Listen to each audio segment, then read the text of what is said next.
Market Master of the Day is with us. Saurabh Mukherjea is founder at Marcellus Investment Managers. He's joining us to take some questions. Saurabh, great to have you with us here on the program as always. Thanks very much. What have you been doing, Saurabh, at Marcellus in terms of stock picking, buying, selling over the last many weeks? The markets rallied on significantly to within 3% of all-time highs, despite the 200-point dip that we have at start this morning. Look, Prashant, as you know, we don't do that much buying and selling. I mean, in a given year, I think in an entire year, we probably buy 2 or 3 stocks across our 4 portfolios. And in an entire year, we sell 2 to 3 stocks across our portfolios. So the 13,500 crores that we look after is broadly spread across 32 stocks. And that number has stayed constant over the last 3 years or so. So we don't really lose that much sleep about in these inflation rates and which broker is saying what buy, what is a buy or what is a sell. Our view remains, as it has for several years, that this country's economy is in reasonably good shape. We are formalizing the country. As we formalize the country, the black economy is getting crunched and well-run companies benefiting from that. So that continues to be the case. So we've bought one more stock in Little Champs, but I think the position building is continuing. So it's a healthcare related play based in South India. Once the position building is done, I'll be happy to tell you more about that. We've also bought ICICI Bank over the last 3 or 4 months. We've gradually built a reasonably good position in ICICI Bank. And the sorts of IT stocks that you're showing on the screen, TCS remains our one of our largest holdings there, and we don't really have any compunctions. Honestly, anybody who worries about just watching this stuff, your action on the screen, anybody who sells IT stocks today is like someone shorting steam engines in the heart of the industrial revolution, which is why we don't lose too much sleep about this. Just one disclaimer, everything I'm talking about, Marcellus owns these stocks in large volumes. I am an investor in Marcellus's PMSs, so are my parents, and therefore I have a vested interest in these companies. Okay, fair enough. Well, the market, the Nifty headline index is still under pressure, down about 200 points. But there's plenty of buying action in a lot of the cement names. Of course, ACC, Ambuja are your top gainers right now. And the consumption basket, whether it's Pidilite, something like the auto stocks, Bajaj Auto, TVS, Ashok Leyland are all holding up in the green. PVR, of course, has been a big gainer ever since the Brahmastra blockbuster. And then, a couple of these other domestic consumption pieces, Marico, etc., are bucking the trend today. Saurabh, hi, good morning. Before I move forward, you said that you have TCS as one of your core holdings in the portfolio. IT companies have given you a good opportunity now, right? I mean, most of them are down 20-30%. For someone who perhaps missed out on the earlier bull run in ITs, is it a good time to buy, or you just hold on to what you have and don't add on to these large cap names? What's the advice? Well, let's look at it in 2 levels. Whoever is building a sensible, high-quality Indian portfolio out there, you have to have Indian IT in it. It's one of those sectors, one of the rare sectors where we have world-class companies which are in the top 2, top 3 in the world. Secondly, as I said, we are in the era of technology. If you don't have an IT company, it's like having a portfolio in the industrial revolution which doesn't have steam engine technology. So have IT services to play the ongoing technology revolution the world over. In that context, to our mind, the Indian IT services company with the strongest competitive advantages is TCS, right? By a country mile, we think there's clear daylight between TCS and the rest of the IT peers, especially on supply side, how they recruit, how they train, how they have the highest operating margins in spite of not overpaying, the lowest attrition rates. And whatever are short-term concerns which are leading people to do the sort of selling that I'm seeing on your screen, we honestly don't lose too much sleep on that. We know the company's strengths. We know that they've built a great franchise over 40 years, and we carry on buying these stocks and holding them for 8-9 years. Hi, Saurabh. Morning. What about the tier 2 names from the banking space? You indicated ICICI Bank, and that's really been a big outperformer. But what about the tier 2 banks, some of those mid-sized banking names? There's hope of consolidation, hope of things improving from a year on, valuation support. You stick to the larger names, and similar the case with the other pillar of the market, the IT names. Mid-cap IT, are you interested out there? No, so hope is not an investment strategy last time, So you can't hope to invest in a bank which doesn't deliver an ROE above 15%. and hope to make money, right? If you don't deliver ROEs above 15% as a lender, it's very difficult to build shareholder value. You just struggle to stay afloat, and then one day when a COVID type instance or an economic downturn comes, you're blown out of the water. So we don't have second tier banks in our portfolio. We have HDFC Bank, Kotak Bank in consistent compounders, and in Kings of Capital we also have Axis Bank and ICICI Bank. Vis-a-vis mid-tier IT, we struggle to understand the business case for mid-tier IT companies, because mid-tier IT companies tend to be vertical specific, and then you and I are left second guessing which vertical will thrive at what time. And unfortunately, none of us in Marcellus have that sort of prescience. A firm like TCS covers the waterfront, but most importantly, a firm like TCS has very strong supply side advantages, which mid-tier IT firms don't. And this is an important point. Mid-tier IT firms don't have supply side advantages on the recruitment training side, and hence we steer clear of them. We have LTTS, L&T Technology Services, which is an engineering R&D company.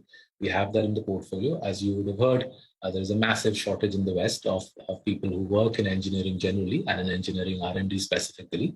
And we think LTTS is a beneficiary of that. They too have meaningful supply side strengths in terms of getting engineering talent from the engineering colleges in India. I like that analogy.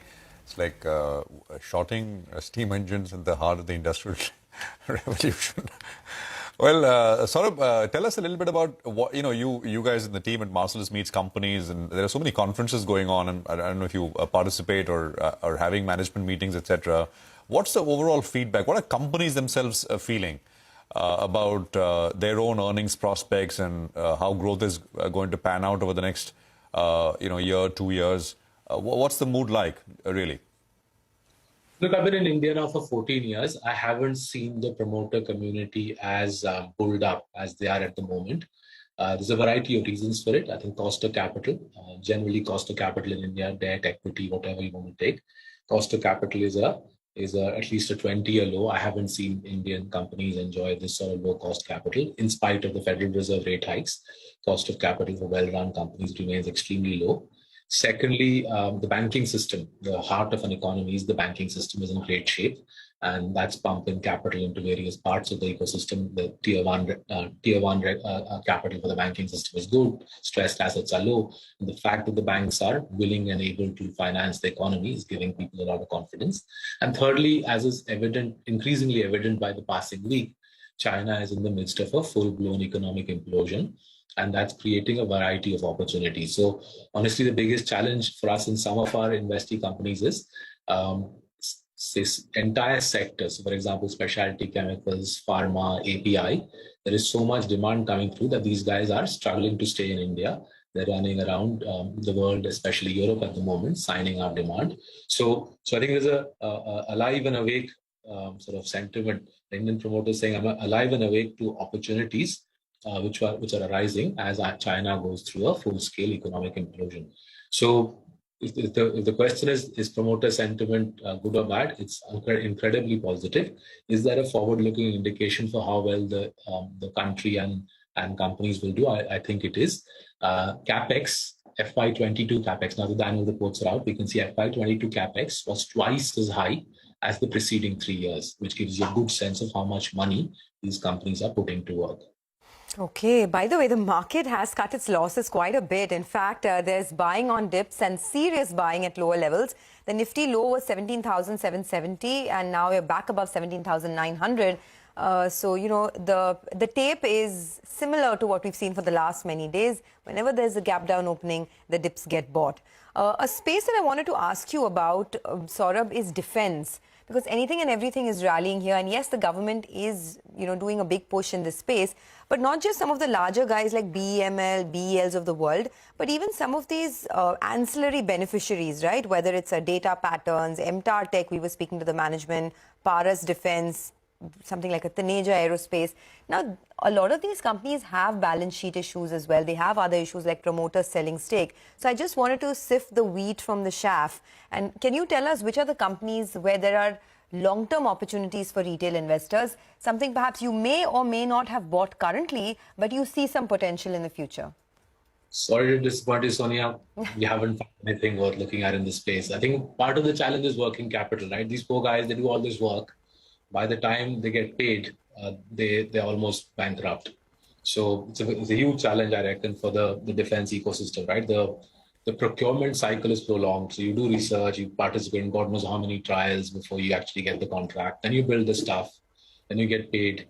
And that entire cycle just exhausts companies. Most of these companies, as you that you're suggesting, and the names you guys are flashing up, these are relatively small companies, right? I've met them over the years. A lot of admiration for the amount of hard work they put in putting essential technology together, but it's really, really difficult to make money because of the prolonged procurement cycle and then the delays in getting paid. Well, Saurabh, final question then from my end. I want to ask you about the pharma stocks. I think you've been a believer in Divi's. The management has been sounding a little skittish on the margin parameter for a whole host of issues, and I listened into the last con call lot. You continue to believe in this story? That's Divi's. It's been part of your portfolio, I think, for a while. And any other pharma name? China is in the midst of a full-blown implosion. China is the world's largest manufacturer of APIs, right? As the entire pharma chain, as the entire global pharma supply chain reorients, right? APIs into API -1, intermediates, key starting materials. As the entire global supply chain reorients, it'll be astonishing if Divi's does not make lots of money out of that reorientation. I can't give you more specifics than that, but our reckoning is there's lots of money to be made here, and we continue loading up on this stock as we've done over the last 4 years. Just one quick. I know you don't. You're not very much for geopolitics and things like that. But since this, you are a believer of the fact that China is imploding, and that does. It's such a large. It's a fact. It was the factory of the world, still is. And if there is a shift to other low-cost, very efficient manufacturing hubs like India, it can. I mean, one can become a hub. We are not one, but we are in the process of becoming that. How much of this entire, some believe that China is shooting itself in the foot.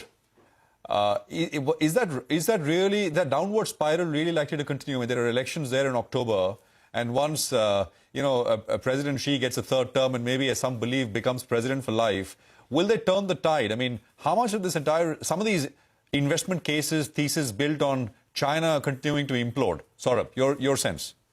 Look, I mean, Prashant, I honestly don't know anything useful about Chinese politics. I know what you're getting at, and I read the same newspapers as everybody else, but I don't know anything useful about Chinese politics. What we can see, Prashant, is the financial data, say on, you log on to various financial data provider websites that we subscribe to, and the data is devastating. The data suggests that even the best Chinese companies, the sort of Chinese equivalents of HDFC Bank or Asian Paints or Pidilite, even the best Chinese companies haven't given foreign investors meaningful returns over the last 10 years, 20 years, 30 years. And as a result, what we can see is foreign capital is saying, we're fed up of this country. Foreigners have invested the best part of $4 trillion in the Chinese stock market. They haven't had much to write home about.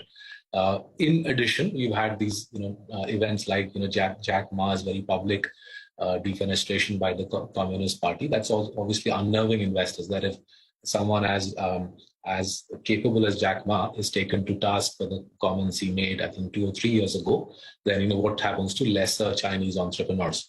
So from a FII perspective, I think it is but inevitable there'll be a massive shift out of China. Even if you assume $1 trillion goes out of China and half of that comes to India, Prashant, half of that comes to India over the next 3 years, that will almost increase FII investment in India by 70%. So that's the scale of what's happening here. 10, 20, 30 years of poor financial performance by star Chinese companies has left foreigners disappointed and their economy in poor shape. Leaving aside the politics, there's that economic unraveling, I think, is the bigger opportunity for India.